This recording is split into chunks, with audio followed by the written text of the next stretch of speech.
Coming to you from City Arena Santa Mesa as we continue Season 1 of the Garnet League. We have here our best player of the game, Mr. Jomari Garcia, with 24 points, 12 rebounds, 5 assists, and 2 steals. So ano po yung mindset mo pagpasok ng game? Yung mindset lang namin is papawis lang talaga. Laro-laro lang talaga namin para lagi lang kami kumukuha ng kumpiyansa para sa next game namin.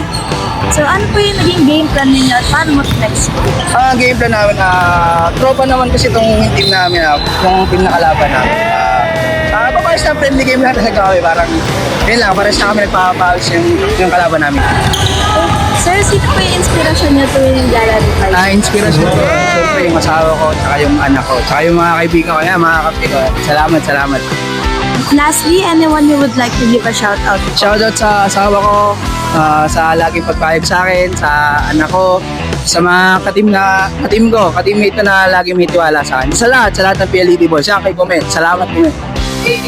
Once again, our best player of the game, Mr. Jomari Garcia of Team 1 ESA.